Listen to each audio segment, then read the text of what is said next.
Assalamualaikum warahmatullahi wabarakatuh. Saya Safira Bella Syahadat, NIM 18114131. Saya dari Prodi D3 Radioakustik dan Radioterapi. Di sini saya akan menjelaskan tentang terminologi ilmu kependudukan. Apa aja penjelasan dari terminologi ilmu kependudukan? Yang pertama ada demografi. Demografi adalah ilmu yang mempelajari dinamika kependudukan manusia. Demografi meliputi ukuran, struktur, dan distribusi penduduk, serta bagaimana jumlah penduduk berubah setiap waktu akibat kelahiran, kematian, migrasi, dan penuaan. Yang kedua ada pertumbuhan penduduk.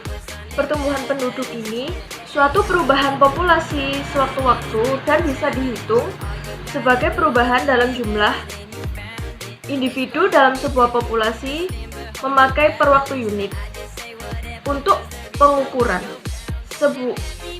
sebutan pertumbuhan penduduk merujuk pada semua spesies, tapi selalu mengarah pada manusia dan sering dipakai secara informal. Yang ketiga ada teori perkembangan penduduk. Yang pertama ada teori Malthusian. Sebelum Malthus, pemikiran tentang pertumbuhan penduduk hanyalah di mana suatu reproduksi merupakan upaya menggantikan masyarakat atau orang yang telah mati karena jumlah kematian yang relatif tinggi. Dan yang kedua ada teori Adam Smith. Pada abad ke-18, Adam Smith dan kaum fisiokratik menyatakan bantahan doktrin pronatalis. Kaum pemikir ini berpandangan kependudukan bukanlah masalah yang sangat vital yang mempengaruhi kesejahteraan masyarakat. Adam Smith menambahkan bahwasannya ada hubungan yang harmonis antara pertumbuhan penduduk dan pertumbuhan perekonomian. Yang ketiga, ada teori neoklasik. Beberapa pemikir dari neoklasik berpandangan bahwasannya dalam jangka panjang perkembangan perekonomian dan akan mengalami stationary state, yaitu keadaan di mana perekonomian tidak akan lagi mengalami pertumbuhan tetapi hanya diam atau statis. Dan yang keempat ada transisi demografi. Apa itu transisi demografi? Transisi demografi adalah model yang digunakan untuk menggambarkan perubahan angka kelahiran, kematian, dan populasi suatu daerah seiring dengan berjalannya waktu. Model ini terbagi dalam beberapa tingkatan. Dan setelah itu ada model transisi demografi. Yang pertama itu ada tingkat 1. Tingkat 1 yaitu menjelaskan bahwa angka kematian dan angka kelahiran masih tergolong tinggi, umumnya pada tingkatan 35/1000. Pada tahap ini terdapat pertumbuhan pendudukan yang sedikit.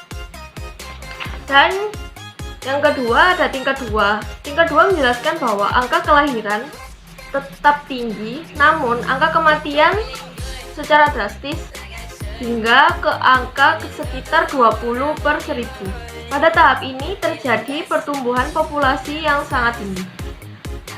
Selanjutnya ada tingkat 3, yaitu angka kelahiran mulai menurun secara drastis dan angka kematian kembali menurun secara perlahan. Angka kelahiran kira-kira akan mencapai 20/1000, sedangkan angka kematian mencapai 15/1000, sehingga terjadi pertumbuhan populasi secara perlahan. Selanjutnya ada tingkat 4. Angka kelahiran dan angka kematian sudah sangat rendah pada level 16/1000. Untuk kelahiran, 12/1000 untuk kematian, dan pertumbuhan populasi sangat rendah. Pada tahap ini negara umumnya sudah dianggap maju dan terindustrialisasi. Dan yang terakhir ada tingkat 5. Tingkat 5 merupakan tahapan transisi demografi yang baru diobservasi belakangan ini. Pada tahap ini, angka kelahiran turun sehingga menjadi lebih rendah dari angka kematian atau sebaliknya, angka kematian yang meningkat. Setelah itu ada faktor yang mempengaruhi jumlah penduduk. Yang pertama ada kelahiran atau fertilitas. Dalam hal ini, pertumbuhan penduduk mempunyai peran dalam penambahan penduduk.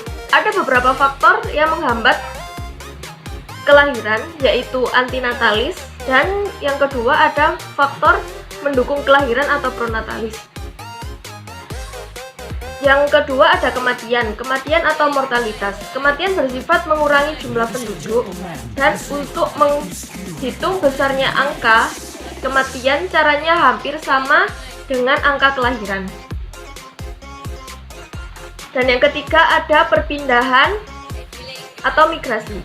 Perpindahan atau migrasi atau mobilitas penduduk yang artinya proses gerak penduduk dari suatu wilayah ke wilayah lain dalam jangka waktu tertentu.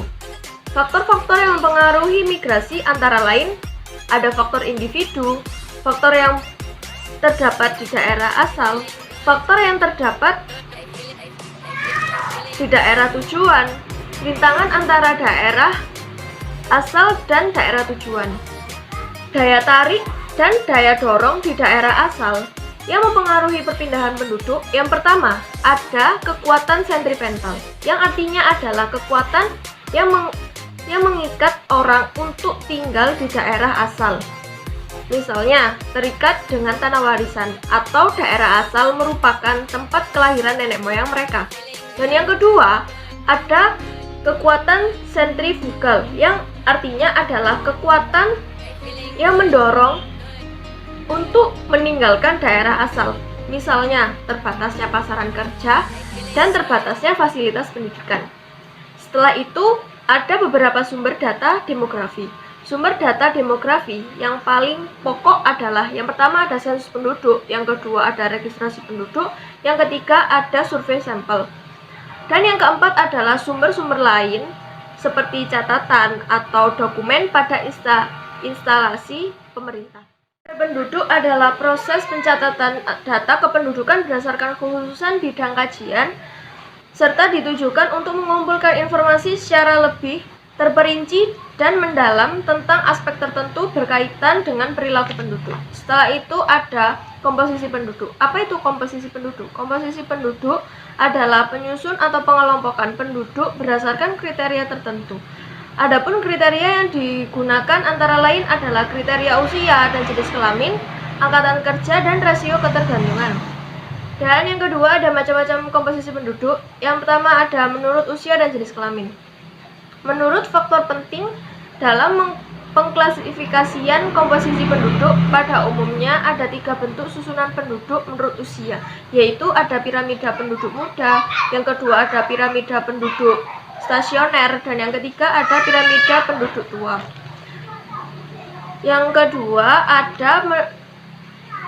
ada komposisi penduduk yaitu menurut angkatan kerja, dan yang ketiga adalah menurut rasio ketergantungan.